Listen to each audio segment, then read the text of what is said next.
Hi everybody, I'll be about 3 or 4 minutes. Get a coffee.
Hello everybody, how are you? I hope you're all well. It's Sunday evening. I hope you're doing better than me. I'm really annoyed at the moment because I've just noticed I haven't got many people watching me, but that's probably because they're all watching Moats, which is at the same time. I did plan on going live earlier today, about 5 or 6 o'clock, so I didn't clash with George Galloway, but my computer decided to crash again just as I was about to go live. I've got it sorted for now, so if I do just disappear for some reason you don't know why, it's because this thing has crashed again and I've thrown it out the window. So I apologise in advance if that happens. I'm going to get straight into this today. I'm going to no waffling. I'm going to get straight into it and we'll talk about the main story. The Canadian truckers have kept on trucking. By now, the reporting on this was very slow to begin with, but by now I'm sure you have heard about the Canadian truckers who they've caused quite a bit of a kerfuffle over in Canada. Let's watch this short clip. It's about 2 minutes from Al Jazeera, which is really quite good and sums everything up. You know, sets everything up well for the segment, I think. It says thousands of people opposed to mandates in Canada. They've rallied in Canada as protests against COVID-19 restrictions spread across the country. About 5,000 people demonstrated in the capital, Ottawa. It doesn't sound like a lot, does it? But hundreds more gathered in Toronto, so it's not just in Ottawa. Canada's biggest city, as well as in Quebec City, Fredericton and Winnipeg on Saturday. So this is happening now all over People should Canada. all be free people. I don't want to live in a communist country. People should be able to make their own choice if to take the needle or not take the needle, and not lose the job, not lose their house, not lose their income, just for the vaccination. For 8 days, protesters have shut down Ottawa's downtown core in what police have called an increasingly dangerous protest. We are fed up with these restrictions since 2 years. Everywhere, lockdown, curfew. You know what I mean. The Freedom Convoy began as a movement, Al Jazeera say, against a Canadian vaccine requirement for cross-border truckers. They're saying they have to quarantine for 2 weeks when they come back from the US. And it's... I left my job. I didn't wait to be fired. Registered nurse. I chose not to get vaccinated, yes.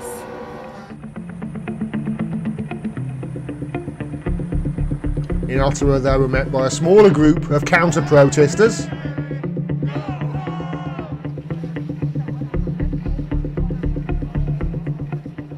I just have to stand up. I was born just after the Second World War. And, you know, I heard what it is like not to be free. And they are saying freedom, they are free. They don't know what it is not to be free. They have no idea. They are as white and as free and as privileged as anyone. There's a nice little clip there by Al Jazeera, which you know, gives you a good idea really as to you know, what the whole story is all about. There were a couple of things that I want to pay attention to there. First of all, the nurse who said that she'd quit. She'd quit in, you know, in anticipation that these measures were coming in. They're not just mandating, we're talking about mandating people in the private sector, but also in the public sector, but also in the private sector as well. People in companies are have their own mandates in Canada as well. And that nurse said that she quit. She quit in anticipation of these of rules tightening.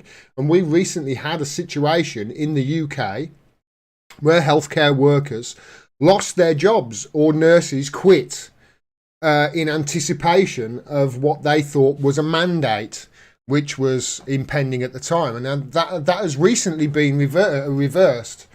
So I thought, what's the big deal with Canada then? Because obviously we've reversed the decision on getting rid of I think it was 80,000 healthcare workers in the UK, based upon how badly it would affect the UK's healthcare system, and also the mildness of the Omicron, and the amount of people that we've got vaccinated now. Those factors have all fed into the government reversing their decision for a mandate. So I started looking at the situation with Canada, and they say there that 84.7%, this is the official stats from the COVID-19 tracker, Canada's COVID-19 tracker, and it says 84.7% of people, of the Canadian population, has received at least one dose. So that's 85%, and that's people above 5 years old. So that's really a high proportion. They're talking 79% has had one dose of people over 5. 80% is a high amount. You may remember, I think Dr. Fauci, one of his lies was that he was told, or he had some figures that were suggesting that it was maybe if you could get to something like 65-70% vaccination, then you could start looking at, okay, we're covered for herd immunity. And he decided to say, oh, well, I can up those figures. And he started saying 75 to 80% instead is needed. Well, I mean, you've got it over in Canada. These figures are comparable, because I started looking at the vaccination rate in the UK and UK health workers, and you can see that the figures are the figures are similar. I just want to scroll down to this article from the BBC. So far in the UK, more than 52 million people have had the first vaccine, some 91% of over 12s. So Canada was 79% of over 5s had one dose. So the figures are about 10 points more in the UK, but that's over 12s. You would expect a lot of people, or a hell of a lot of kids between 5 and 12, aren't actually vaccinated.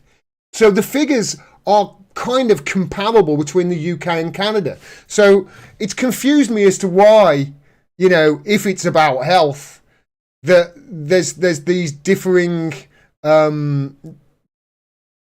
ways of combating, and differing mandates, and differing ways of dealing with this going forward between the countries.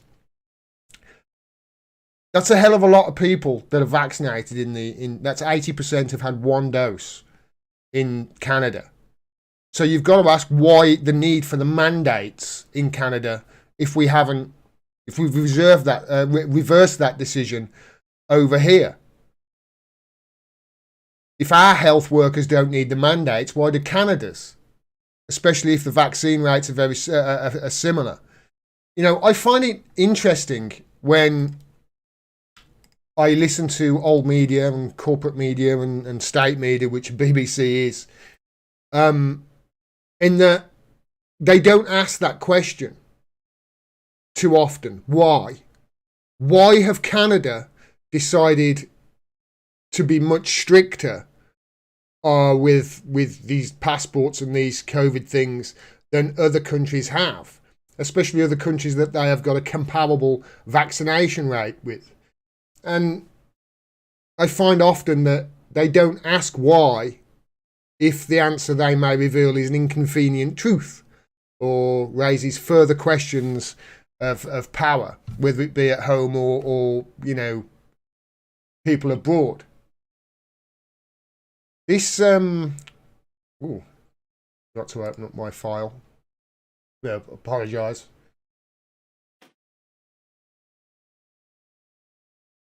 Here it is. This was yesterday. This was a screenshot that I grabbed from Reuters on Twitter yesterday.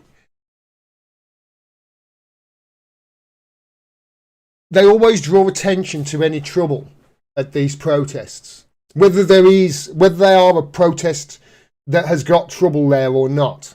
You know, they always draw attention to it. However small the trouble is, however big, you know, they will draw attention to the smallest incident. For instance, the media, the old media, when these protests first started 8-9 days ago, they got a lot of pushback for, you know, calling these truckers anti-vaxxers, and you know, there's a lot of negative articles written about them.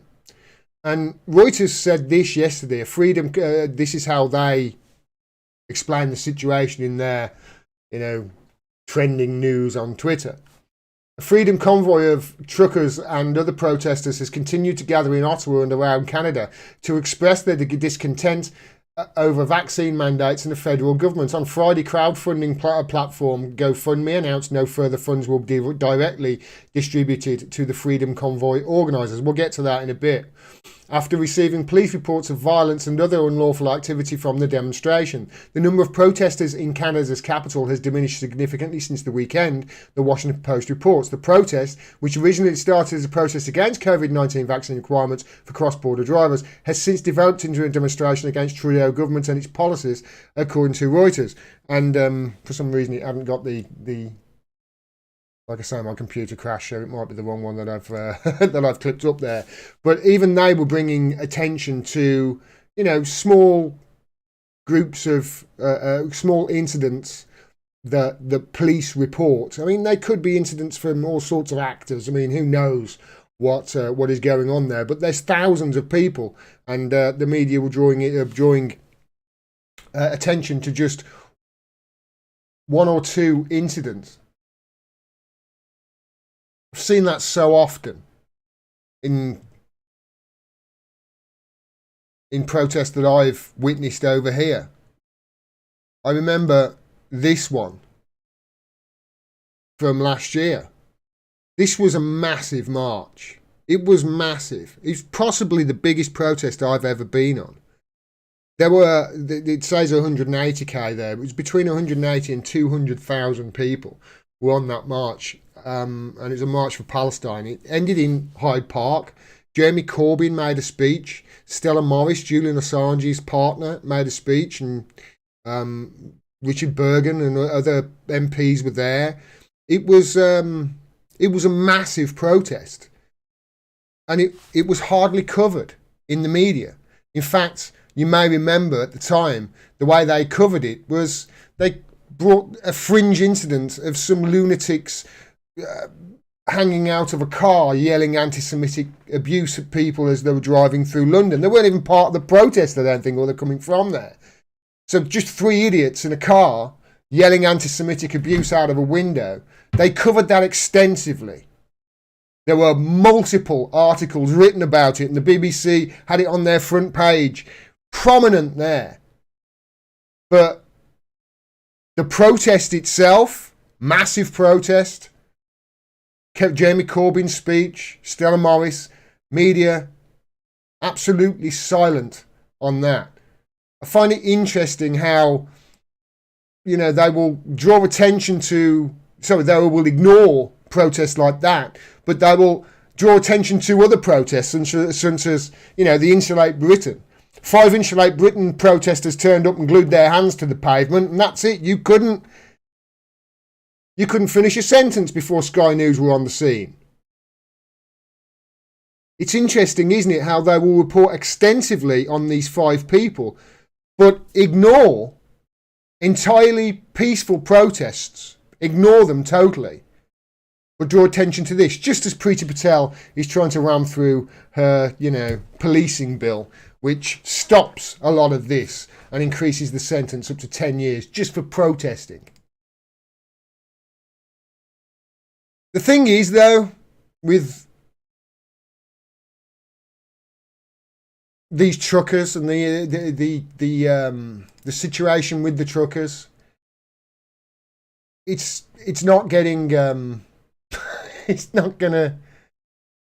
going to continue, and the reaction, it seems, is going to get worse. This is the police chief, the Ottawa police chief, Peter Slowly.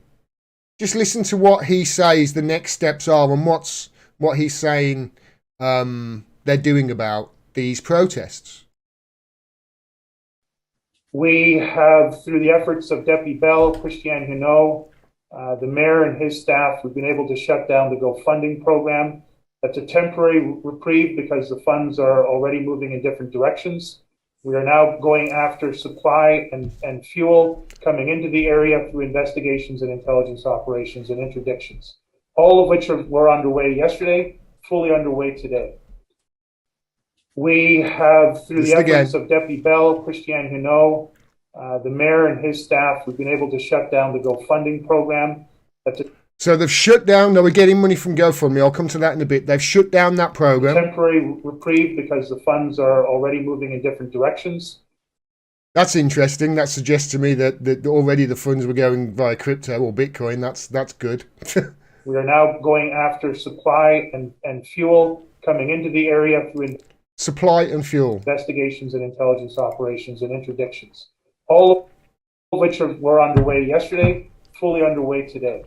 So they're clamping down, talking about shutting down supply and fuel. And, it's funny, isn't it? They're shutting down the payments to these people who, if you've seen any videos, you will see that these people are from a wide range spectrum. That everywhere from the left to the right to people, nurses, health workers, etc., all the way over. These are people. They're people coming together to protest something that they feel is authoritarian. It's getting more and more authoritarian as well, because let me read you a couple of things here from the BBC again. This is from a few days ago. This is when they were talking about pausing donations for Canada truckers, and I think what date is that? I think it's from 3 or 4 days ago. Let me check it. So it's 3 days ago. Yes. So this was 3 days ago, and I just want to go down to here where it says the police. There you go. Here's Chief Slowly. That's the guy that I've just shown you talking about extra measures. So when asked by reporters what measures might be needed to end the protests in Ottawa, which have dwindled in recent days, the police chief refused to rule out military intervention. He refused to rule it out. Most demonstrators have left, he said. What remains is a highly determined and highly volatile group of unlawful individuals. Really? I haven't seen any, I've just seen them protesting, which, as far as I'm aware, you're allowed to do in a democracy, aren't you? He can see the protest would probably grow again this weekend, and there may not be a policing solution. It did grow the weekend to resolve the impasse. On Wednesday, Royal Canadian Mounted Police reached a breakthrough deal with protesters to open access to a border crossing near Coutts, Alberta. This is interesting, this is, because the roughly 250 residents of Coutts, a small border village just off the highway, had been unable to access basic services like groceries and gas since the weekend, according to Mayor Jim Willett. By Wednesday evening, 2 lanes of traffic were open, with one going in each direction. So it looks like the police are talking about cutting off supply lines and everything. It looks like the protesters are doing it as well to try and get their message out. And I just want to... Important, this is down the bottom. The Freedom Convoy began in response to a federal vaccine mandate imposed by the Canadian government on 15th of January that requires unvaccinated truckers returning from across the US border to quarantine. They're telling them they've got to quarantine for 2 weeks. If you're coming across the border between the US and Canada, if you're a trucker and you're crossing that border every week, and every time you say you're crossing it 2-3 times a week, but if you cross it and you come back and you've got to quarantine for 2 weeks, you're out of action then for 2 weeks.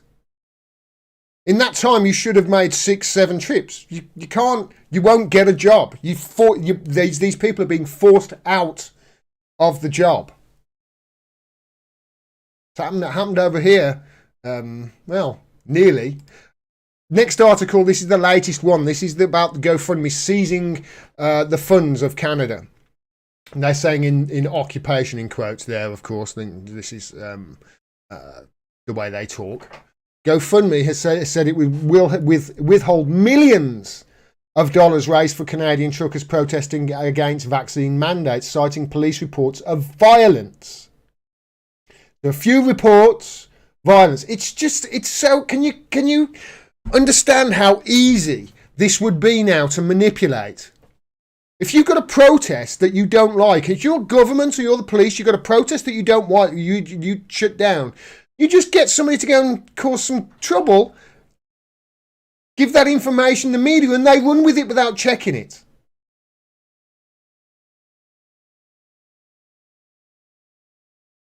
One way to change public opinion about it, isn't it? Freedom Convoy has been rallying since last weekend, and more protests are expected in Toronto and Ottawa. In a statement, the crowdfunding website said it would withhold the donations already made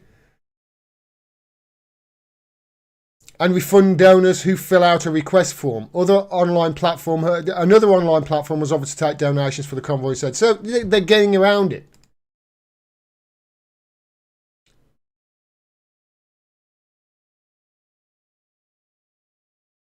Really weird when I've got a mouse on 2 screens. I get confused sometimes. Just look at this, though. Look at how authoritarian they're being. The police chief refused to rule out military intervention. Military? Why? Why? So they're talking about they're talking about shutting off their gas and food to these protesters who ended up stopping it. So they're like, well, why are you here? Well, we're protesting because we're not going to be able to work, and therefore we won't be able to feed ourselves or our family. That's not my problem then. You've got to get vaccinated, haven't you? Oh, well, then that's why we're protesting. We're allowed to protest. No, you're not allowed to protest. We're going to bring in the military if we have to. I won't rule out bringing in the military if we... Military? We're dying here. Why are you doing this to us? We've got no food. We're starving. You've cut us off. You've sieged warfare us. Why are you doing this? We're doing this for your health.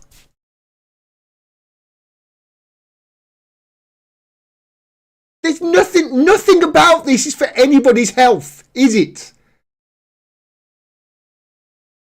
We've got no gas for heating. It's Canada. We're freezing. Shut the hell up or we're sending in the military.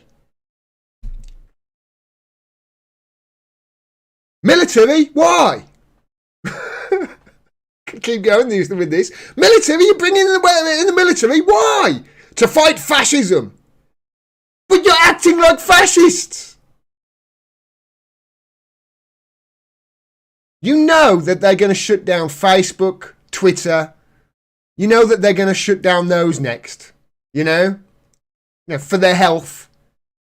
Isn't this just more evidence that the media are not there and not here to inform you, but to do the establishment's bidding and just repeat public relations stuff from the police and the government and help them control you by stopping any news that might, be the thread of a good example?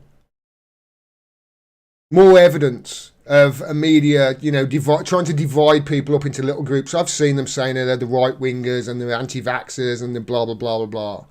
They're rather doing that to get people on their page and sell their advertising than actually educate people and inform them. I've been to many protests in this country, and I've got to be honest with you, if you've been to any protest, you will agree with me on this. The vast majority of them, they are depicted nowhere near what they are actually like in the media. Nowhere near. The media will take fringe incidents and present them as if they're the mainstream. They're the real, story. They'll ignore 200,000 peaceful people to concentrate on the 3 nutcases. If, it serves whatever narrative the power want. Like I say, they're trying to stop the thread of a good example, I think, here. Can you imagine if truckers all over the world started doing this? Can you imagine if people all over the world started doing this, uniting? There's an article in The Guardian, and I don't usually go to the Guardian. In fact, I'm kind of sick talking about them, but I want to draw attention to it because it's the standard stuff. They talk about, it's being funded by right-wingers. I've seen somebody in the chat that didn't talk about that. I don't know about that. It seems very much like this is just people around the world who are donating. But then again, I haven't seen all the receipts. But this is how delicate the situation is in Canada. Experts caution, this article from The Guardian says. Experts caution that the vaccine mandate is just one part of a perfect storm to hit the nation's food system in Canada. Poor weather, highway closures and staffing challenges at grocery stores have also made it difficult to get food on shelves. It's a predicament, it's a fragile situation. The supply chain is flexible, but it's also fragile, said Simon Smogyi, a professor at the University of Guelph, who studies at the food business and supply chain management. The Canadian food system really rides on the back of a truck because of our short growing season, he said. Of the 21 billion Canadian dollars worth of food imported from the US each year. So you can imagine how often these truckers are going backwards and forwards.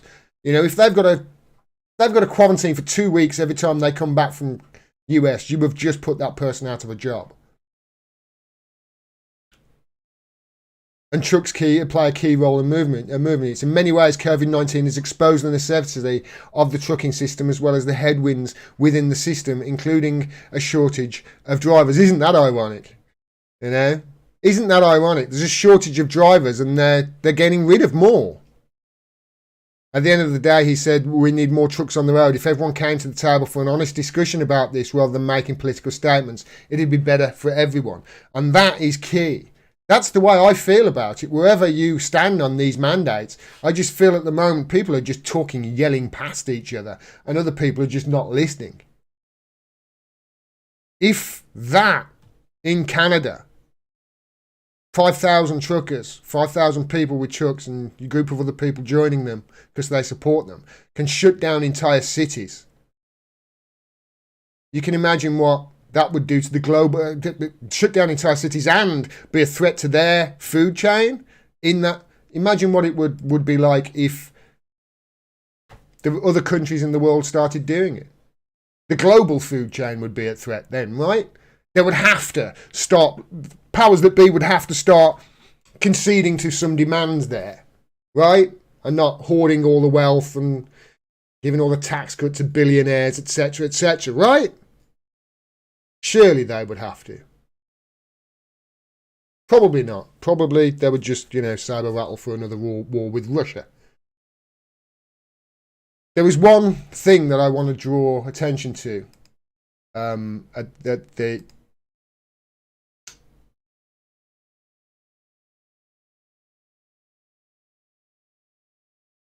on that Al Jazeera article, that Al Jazeera video, and that was this lady at the end. They have no idea.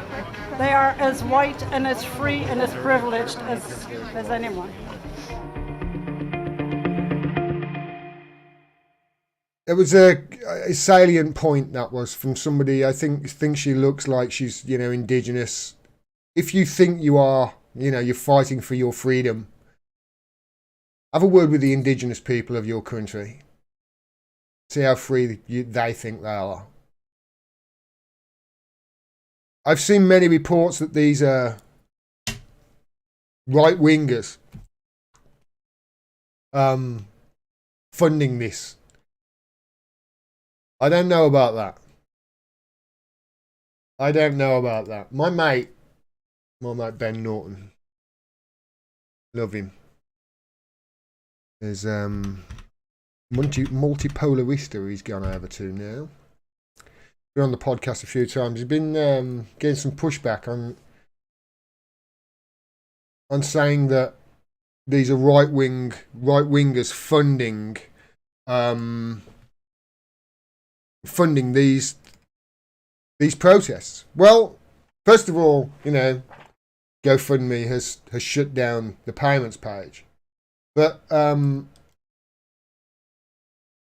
he says this, Ben does. The trucker convoy in Canada is so obviously a right-wing operation, astroturfed by conservative billionaires. It's absurd seeing some leftists pretend otherwise. This is Texas far-right Attorney General and corrupt Tea Party pet project who tried to help Trump steal the election. Okay, all right.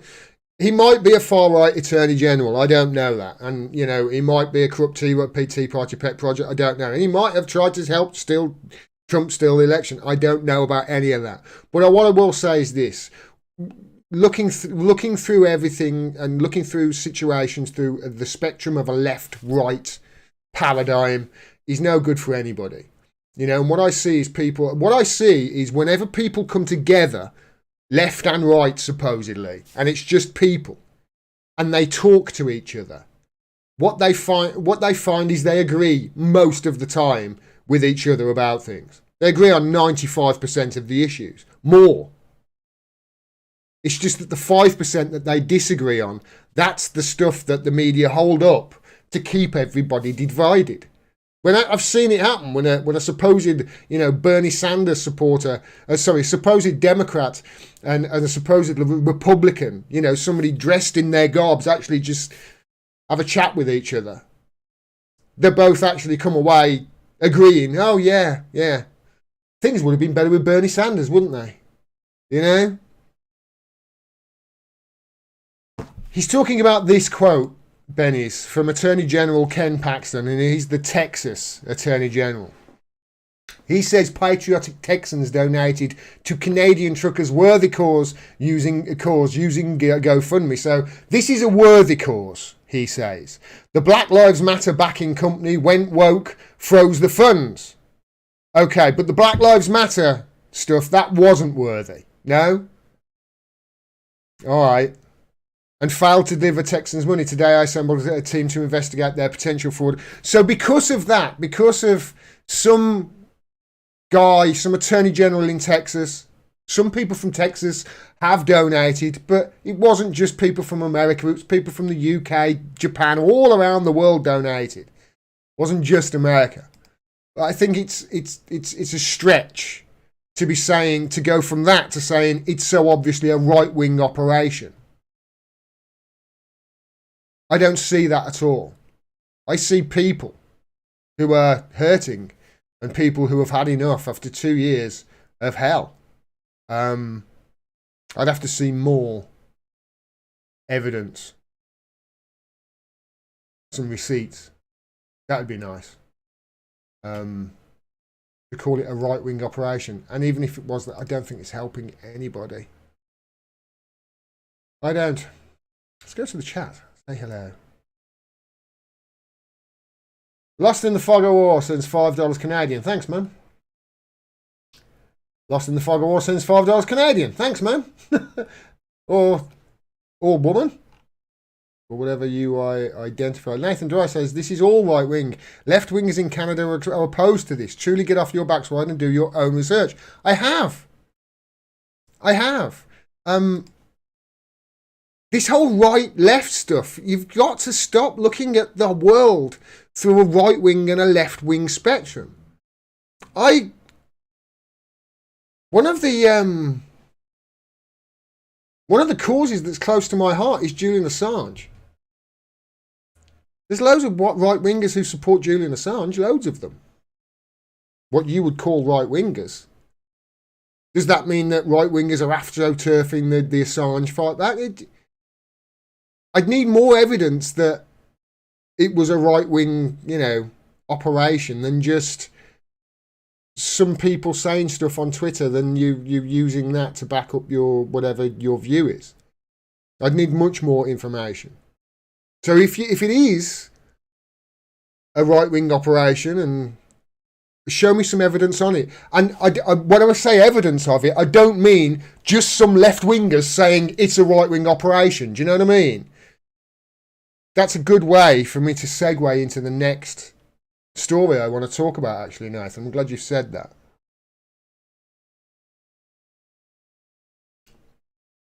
Oh, and Nathan, I've just noticed he says, I live in Ottawa. This movement is fully backed by the right in the US and Canada. Okay, so show me evidence of it. Show me evidence of that being fully backed by the right, as you put there in capital letters. I need evidence. I need the receipts. I need money. I need transactions, I need conversations between them. I need more than just, some right-wingers support it, because I can show you as many left-wingers who support it as well elsewhere in the world, as well as in Canada. I've seen many of them.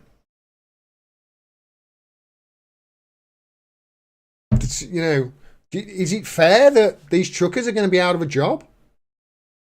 Remember, these are the truckers that were frontline workers. They were essential workers throughout the pandemic. And I know one, and the way they were treated at the beginning of the pandemic was absolutely incredible. They were treated like they'd got the plague. That's the truckers over here in the UK, in Canada. I'm sure there's going to be way more of them. Yeah, I need to see much more information. From what I can see, these are people who have really had enough, and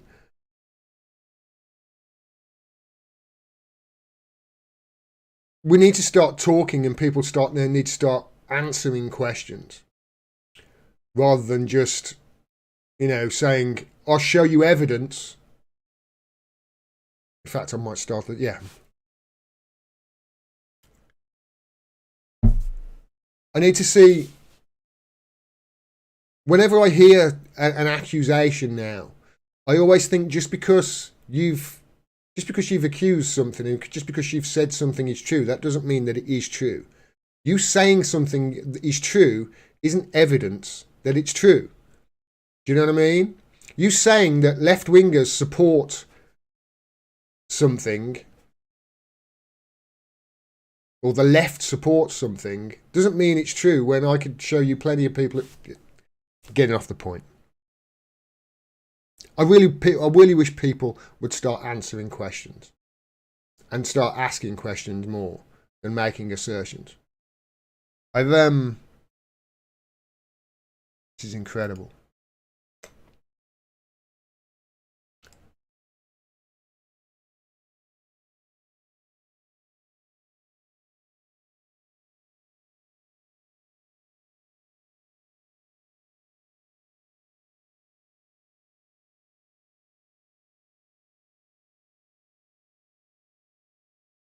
Yeah, here we go.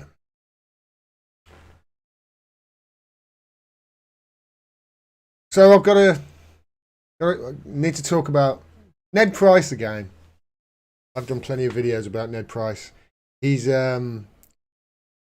if you cut him in half, you'd be able to spell CIA if you looked at a cross section of him. This is an incredible exchange between him and journalist Matt Lee, who has, he has a track record of actually being the only one who holds the State Department spokesperson account. Matt Lee, I've done a video about him. This is the Associated Press reporter taking Ned Price to task on Julian Assange, on a non-answer he gave on Julian Assange. And this is a non-answer now. This is an exchange about Ukraine. Ned's just got through his speech where he said that Russia are preparing to do a false flag in Ukraine as a pretext to invade. And he gets a little bit of pushback. And watch how easy it is to dismantle this person just by asking simple questions. Thanks.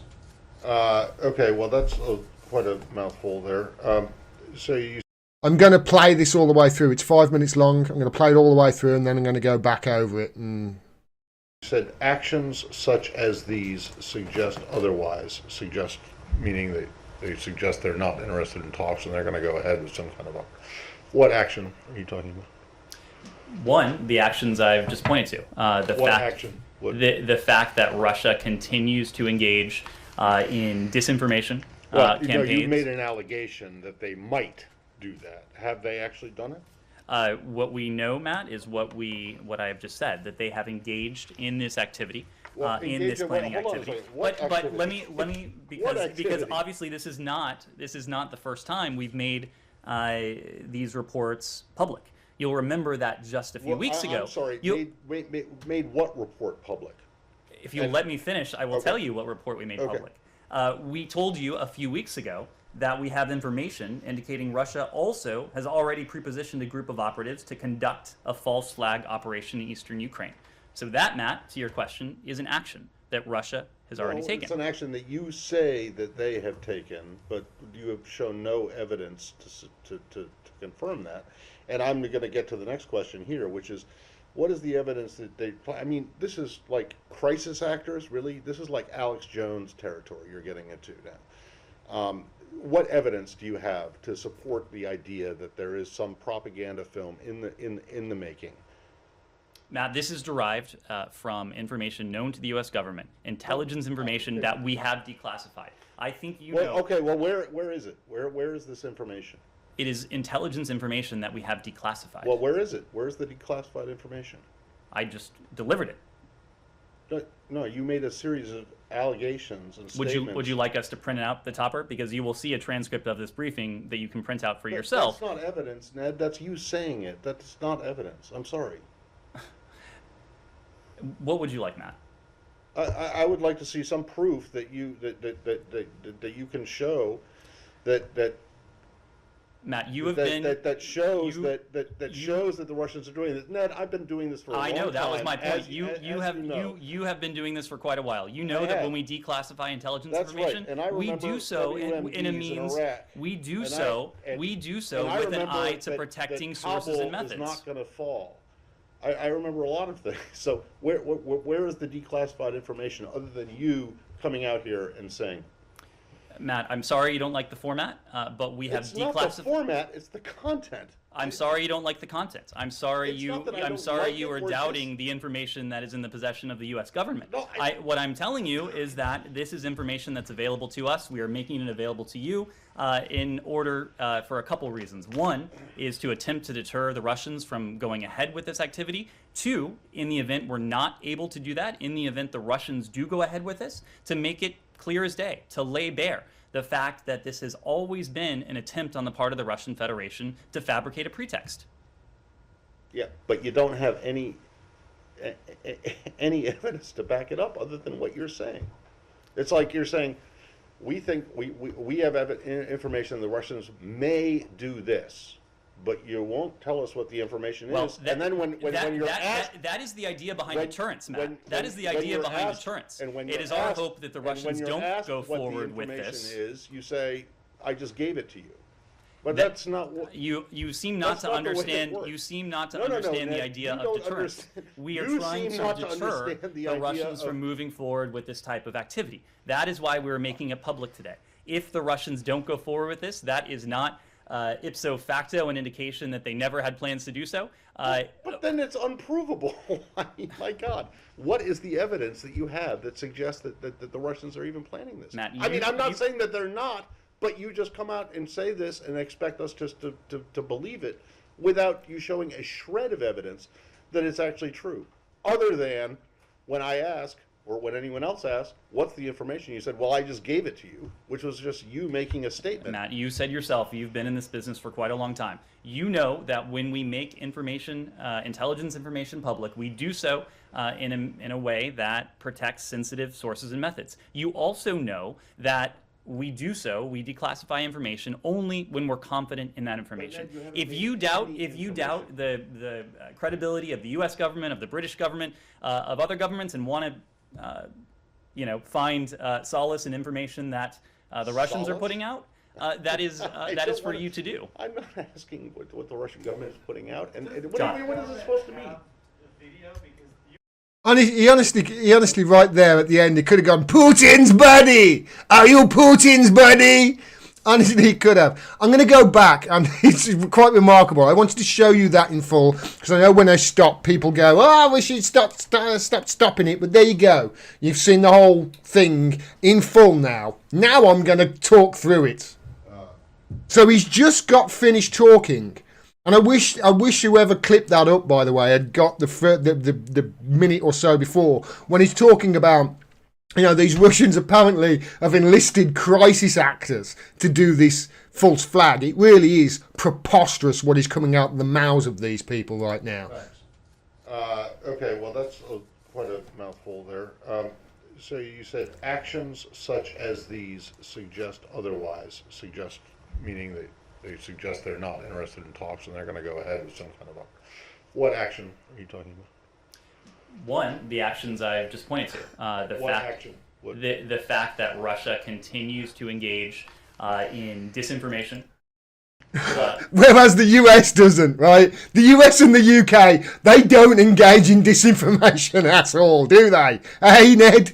Oh. So you made an allegation that they might do that. Have they actually done it? What we know, Matt, is what I have just said, that they... It's such a joke, this is. Engaged in this activity. What activity? Which activity? Well, the action that Russia has taken. What action? It's really interesting, isn't it? With all the reporting that's been done on this, I'm sure you've listened to, if you've listened to anything in the old media or the old legacy media and the reporting on it, how often do they actually talk about what Russia has actually done? Seriously, have they invaded Ukraine? No.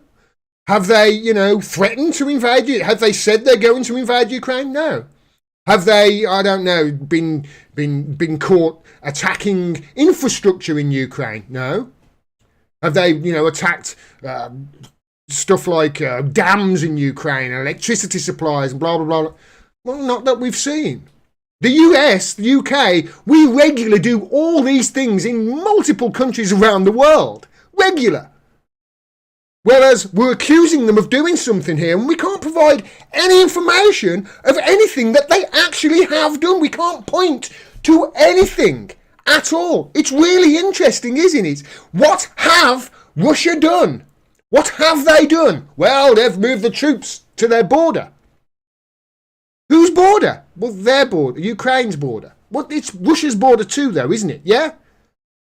When we sent the Royal Navy down to the English Channel to help with the migrant crossing, to police that, were we threatening to invade France? What has Russia actually done?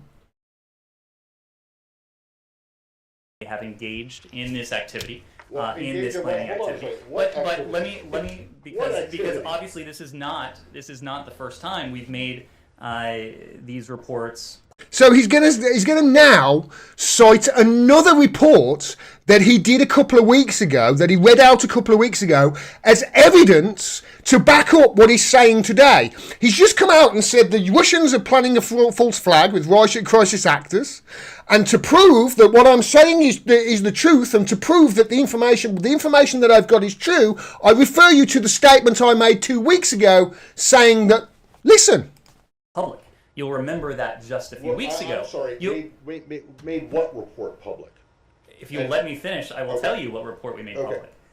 We told you a few weeks ago that we have information indicating Russia also has already prepositioned a group of operatives to conduct a false flag operation in eastern Ukraine. See, Matt's asking, what evidence have you got that Russia is engaged in this activity and is going to do these things? What evidence? And he's like, I've given you the evidence. He's like, what evidence? Well, you know, there was that report I read out 2 weeks ago. That's not evidence. That's just you saying shit. So that, Matt, to your question, is an action that Russia has already taken. No, it's not. It's not an action that they have taken. It's not. That's you saying they might do this. And if they don't, that doesn't mean I'm wrong. That doesn't mean anything. That's an unfalsifiable claim. An action that you say that they have taken, but you have shown no evidence to confirm that.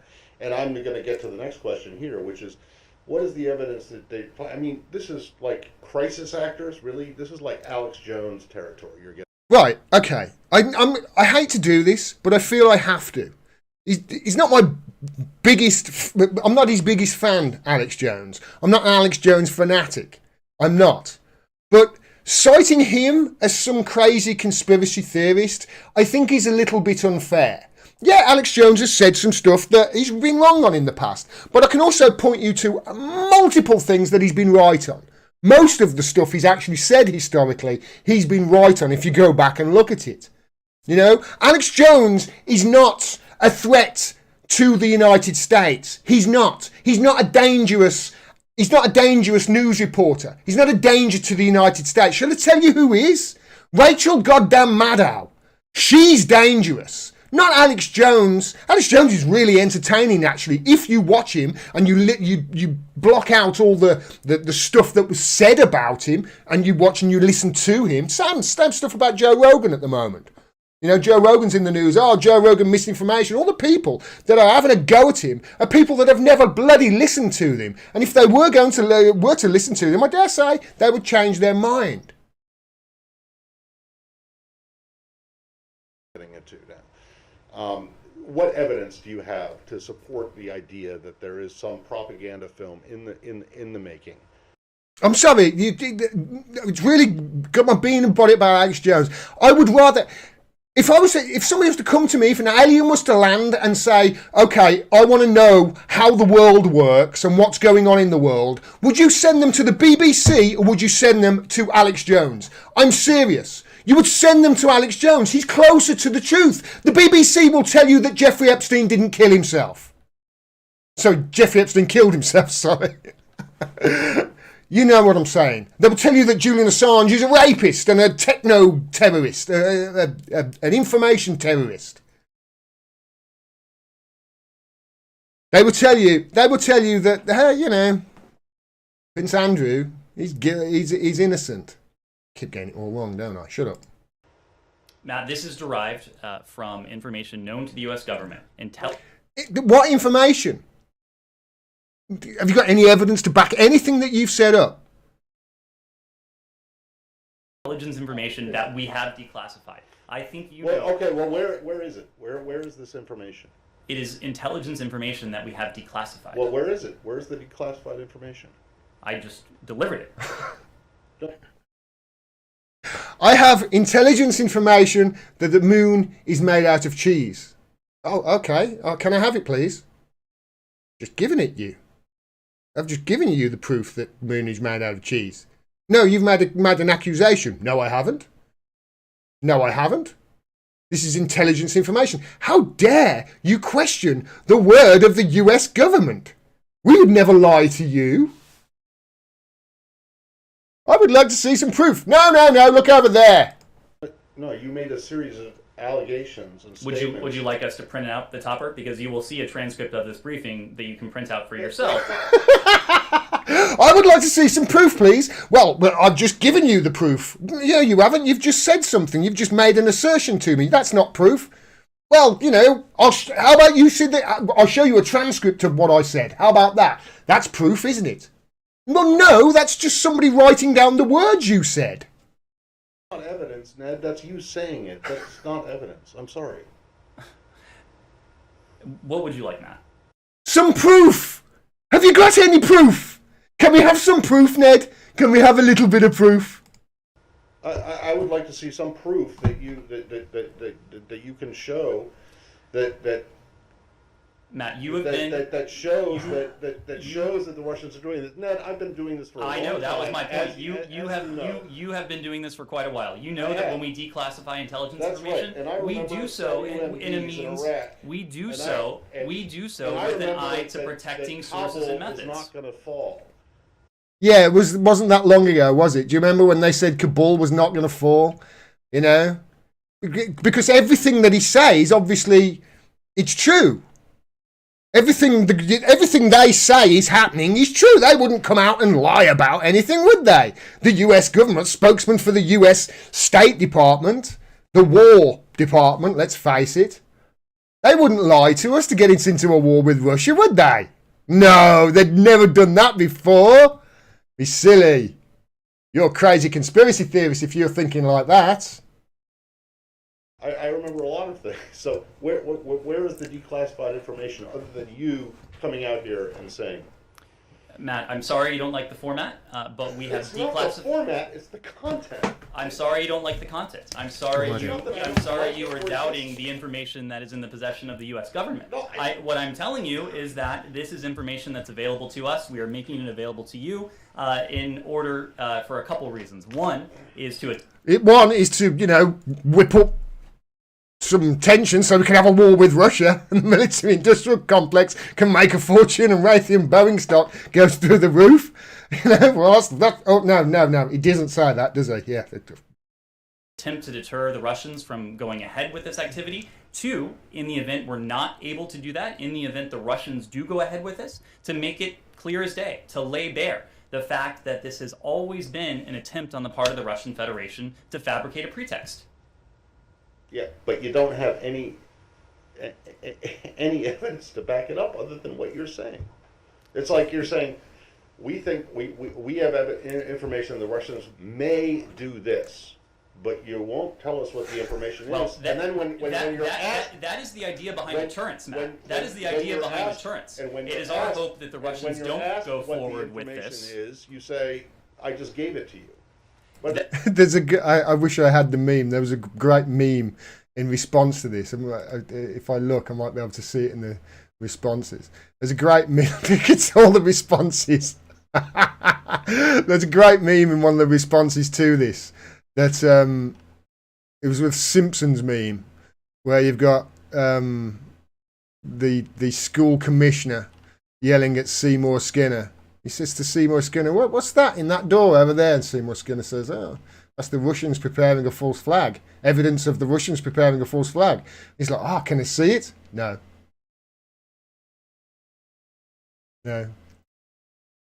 But all of the responses are like that. All of them. Thanks. Okay. Well, Don't know where I was now. For moving forward with this type of activity. That is why we're making it public today. If the Russians don't go forward with this, that is not ipso facto an indication that they never had plans to do so. This is also something that they do a lot. It's circular reasoning, yeah, and circular talk, yeah, but they do it a lot. It's like you make an assertion that they might do something, not that they will, that they might, because then when they don't, you're clean. You haven't asserted anything will happen. You've just, they're making these speeches just to bang the drums of war. That's really all they're seemingly doing. But then it's unprovable. It's an unfalsifiable claim. That's what he's making. My God. What is the evidence that you have that suggests that the Russians are even planning this? Matt, I'm not saying that they're not, but you just come out and say this and expect us just to believe it without you showing a shred of evidence that it's actually true.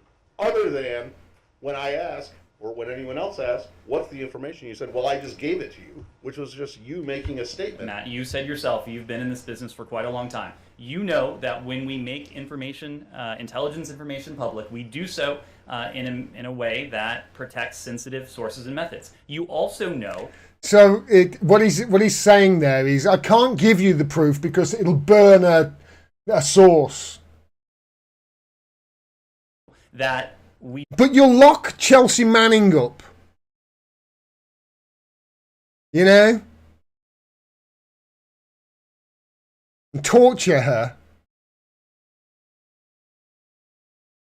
Whenever, you know, what you do to source.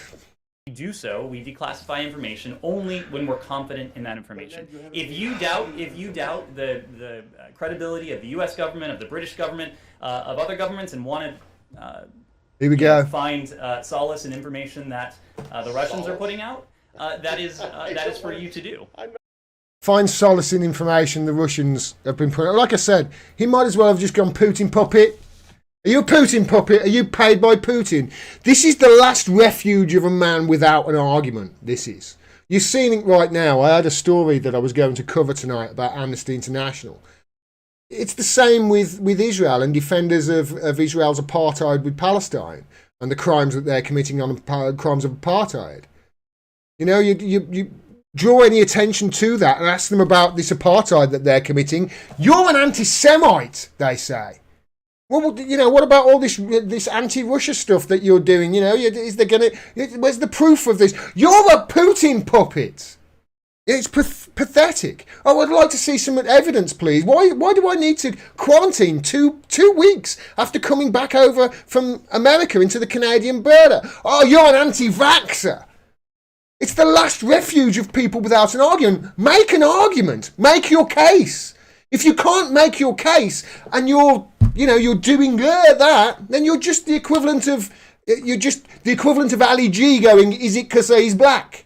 Whenever somebody points out that you're guilty as hell of something.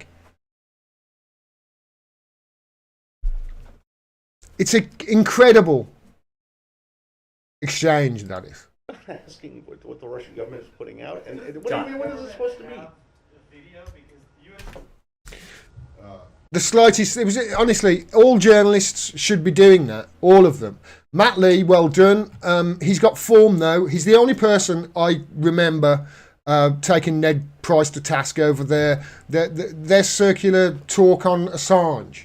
You know, they ask him a question about Assange and he just bats it over to the judicial department. You ask the judiciary, they bat it over to the State Department. You ask Jen Psaki and the government, they bat it to either one of them. You know? It's just a way of just muddying the waters just so they can carry on doing whatever they're doing, unopposed, without any oversight. I don't know how they get away with it. I really don't. This is possibly why they're trying to shut everybody up from talking.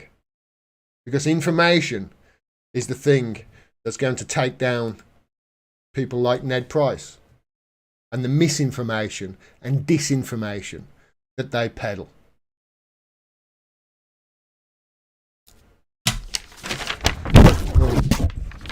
It's incredible. It's incredible. I don't know how people like him sleep at night. I really don't. I just really don't. Well, I suppose, on Egyptian sheets, paid for with military-industrial complex money. CIA money. I want to show. There's a video I want to show as my last little story tonight. Just find it.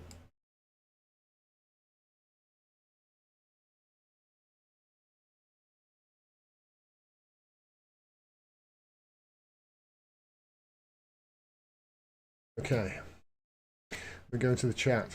Tony Whitcomb, £10 in the super chat. Thank you very much. Words like they might believe, assume, or words like they might believe, assume, are just words used by snake oil salesmen to make you believe what they are telling you is fact. Words like may, might, believe, assume are just words used by snake oil salesmen to make you believe that what they are telling you is fact. That's a good observation, mate.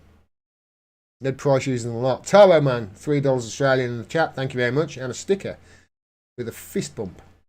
Very nice of you, mate. Thank you. All right.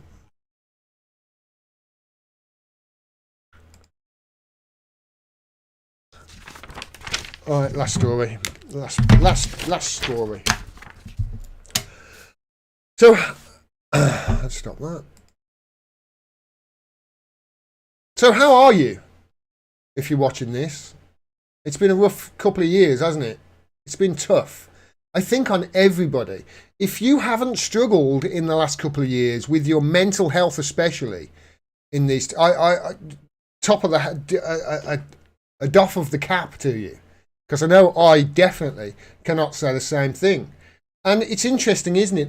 There was always a stigma with mental health when I was growing up that you can't talk about things. But thankfully, as things have gone on, society has changed somewhat.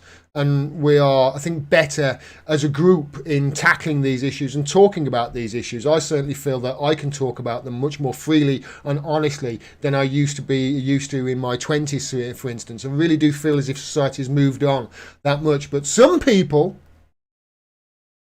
they don't deal with people who have got mental health issues and talk about them as good as others. And I want to show you a little video that I saw on TikTok today about a woman. She was calling in because she was struggling and she wanted to call in sick to her job, and this is what happened. Hiya, it's Mandy from the office. Hi. So again, I'm going to play this all the way through, and then I'm going to go back and play it through and talk about it. So enjoy. Oh, is that Rachel? Yes, speaking. Hiya, it's Mandy from the office. Hi. How you doing? Sam just said you called in sick again. Yeah, I needed a mental health day, to be honest, so yeah. Has something happened? Are you alright, or? I mean, as I've sort of told you, it's been quite a couple of hard months, so I'm just trying to get through it, trying to sort myself out. So I needed today really to just have some time. Yeah, well, I understand that, but this is I think it's your third sick day in the past 3 or 4 months, to be honest, right? That's a joke. It's not really something that we can. Well, that's a joke. Just, let slide. But that doesn't really matter, because if I'm ill, I'm ill, and you can't really. It doesn't matter how many sick days I need for that. I can be ill if I need to. Obviously, because I've got a business to run, haven't we? And other people are having to pick up the slack. And your case is when you're not in the office again. It's causing quite a lot of issues, and it's not good for team rapport either. So. Yeah, but that's not my responsibility. If I'm ill, then I'm ill, and it's up to you to work out. Got to be honest with you, Rachel. You don't really sound like you're ill. Oh my God. And this is it's a few times now. So are you saying that I'm lying? Is that what you're trying to say? No, I'm not saying that you're lying. I'm just saying that obviously we've got strict policies at work, and we do need people to show up to work. That's what we're paying you for. I'm allowed sick days though. I appreciate that, but as I say, this is your third one in the past few months, and we have made you aware, you are still on your probationary period. So does that mean that I'm not allowed to be sick during my probationary period? Is that what this is about? No, it's just, it doesn't look good, does it, Rachel? Well, do you know what? What doesn't look good is this attitude, to be honest, and I just don't need a job where I'm getting this kind of response, so I'll quit if that makes your life easier. That's no problem for me. I'll quit, it doesn't matter, I don't need the job. You can take this as my official resignation. No, Rachel. No. Well, it's a bit little too late now, isn't it? I don't like the attitude that I've been given when I'm clearly not in a very good mental space, and this obviously isn't helping. So I just don't need the job. I don't need it that much. I'm sorry that you're feeling like that, but don't be too hasty. I mean, if you take some time for yourself, like you say. Yeah, no, well, if I don't I just don't need it. I just don't need it. But thanks anyway. Appreciate it. Like I said, I wanted to play it all the way through before I'm going to go. I'll go back now and we'll talk about it. What do you think about that? I think it's incredible, and let me explain to you why. So this person, she's having some mental health problems. Like I say, if you haven't got mental health problems or had some over the last couple of years as we've gone through this pandemic, I want to know what's wrong with you, basically. But Oh, is that Rachel? Yeah, speaking. Hiya, it's Mandy from the office.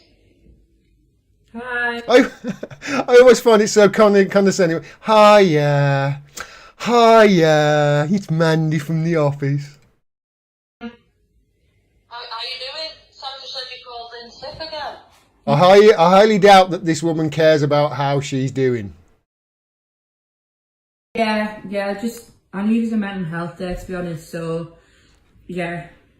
Has something happened? Are you alright, or? As I've sort of told you, it's been quite a couple of hard months, so I'm just trying to get through it, trying to sort myself out, so I needed today, really, to just have some time. It's interesting, isn't it?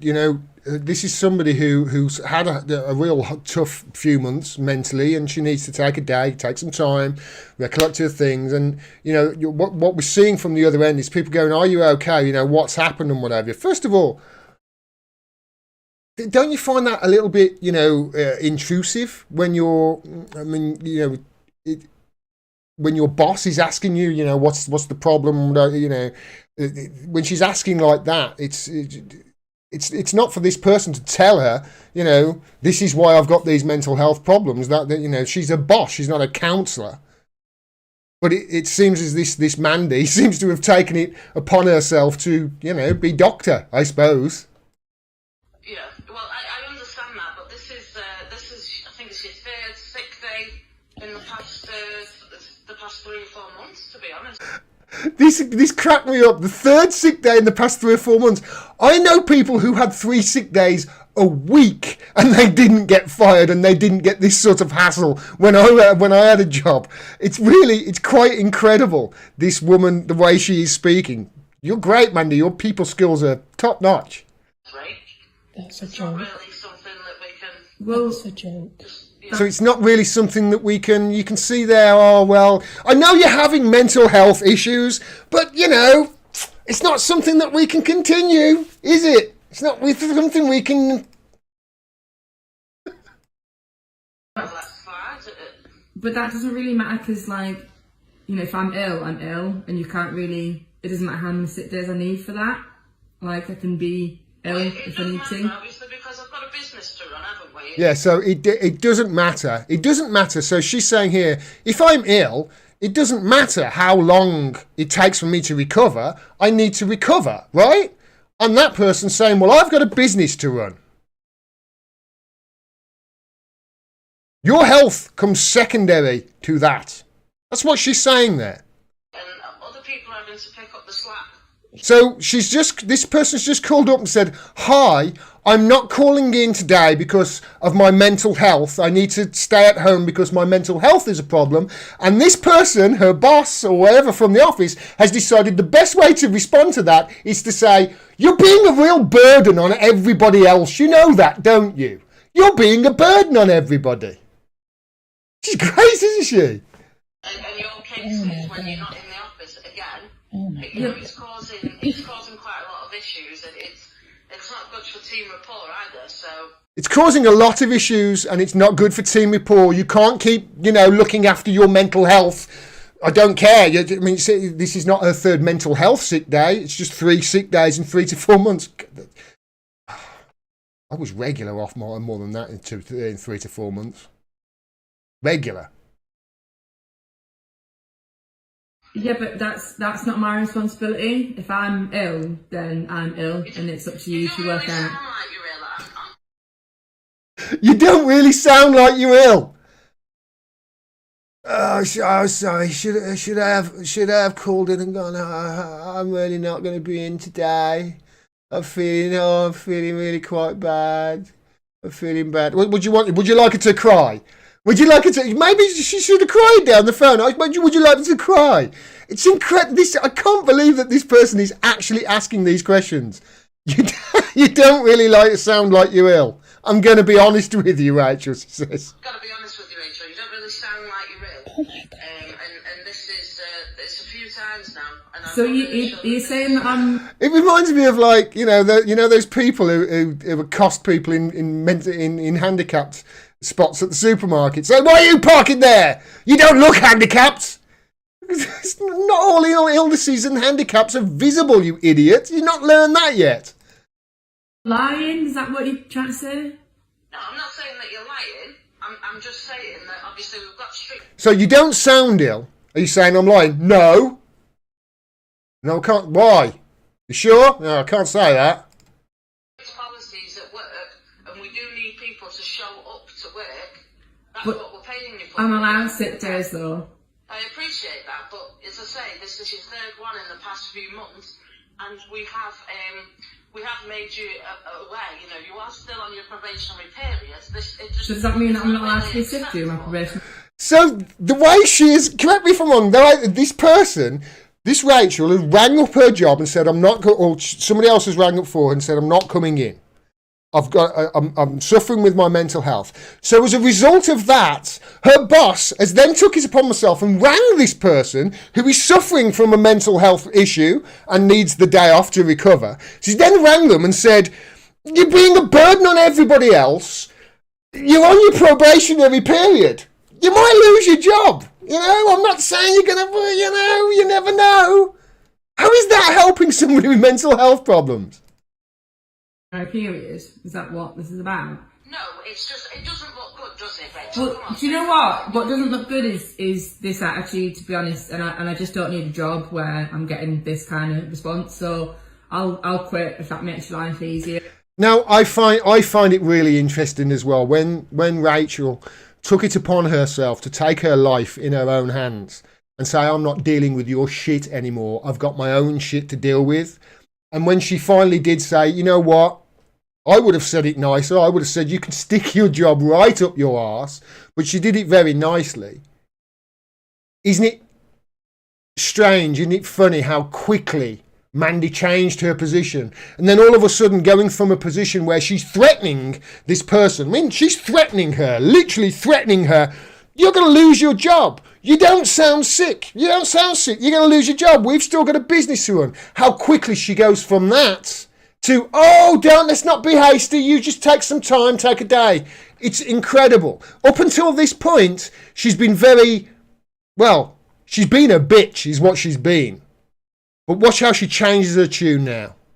Yeah, that's no problem. Pardon? She says? I'll quit. It doesn't matter. I don't need the job.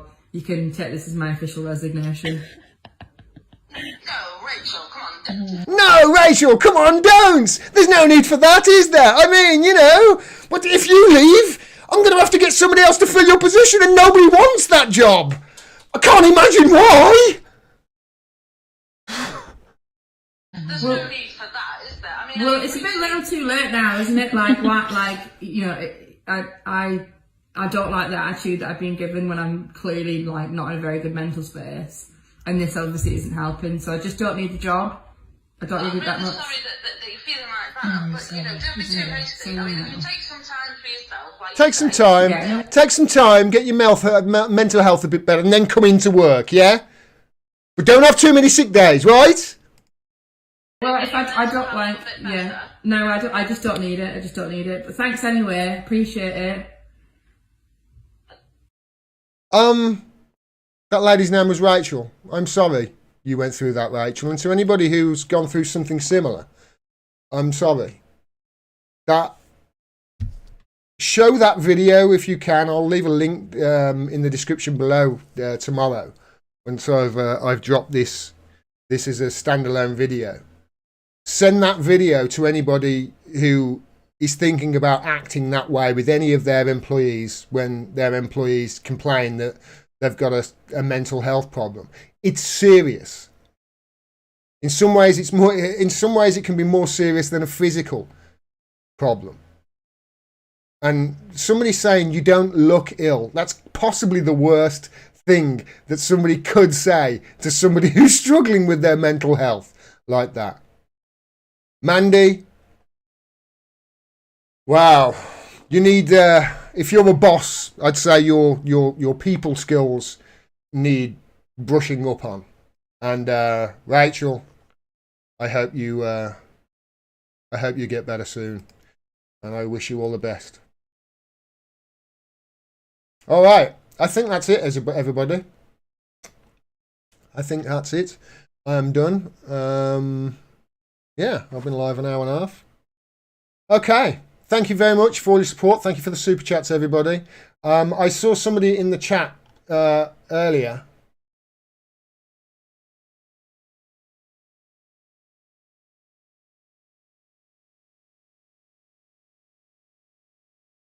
Snorky 2K says, Snork Y2K says, do English lose their healthcare if they quit their jobs like Americans do?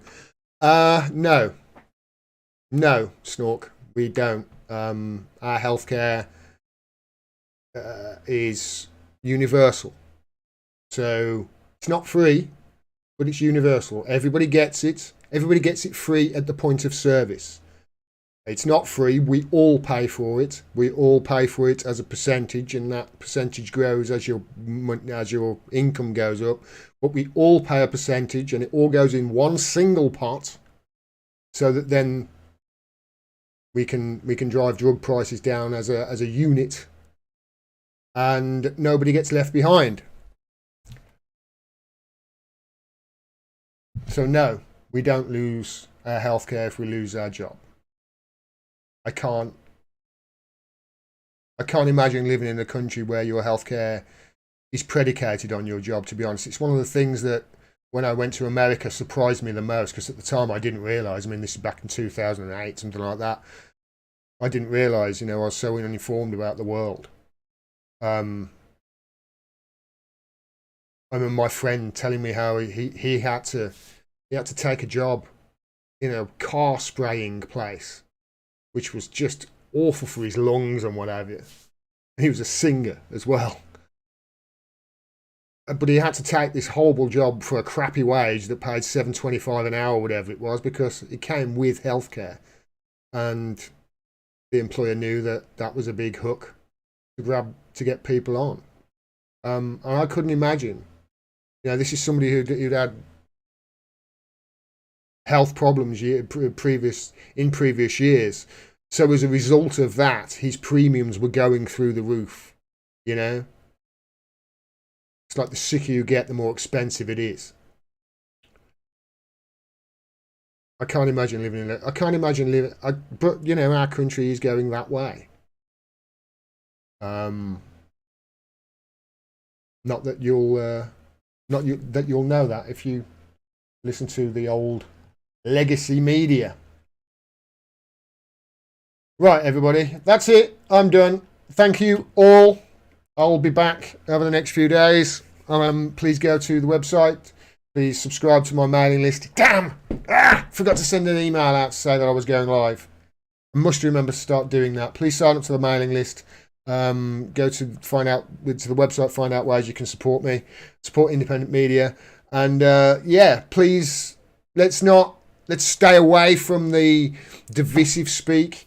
Let's stay away from anything that's just divisive with people, and let's stop pointing fingers at other people who have got no power and saying, oh, they're paid by right wingers, or they're this or they're that, and start actually looking up at the people who really are pulling the strings and the people who really are keeping you all, keeping everybody misinformed. And let's turn our focus, the focus of our eye, towards those people who are constantly lying to us and constantly keeping us afraid, in the dark, treated like a mushroom, divided and hating at each other.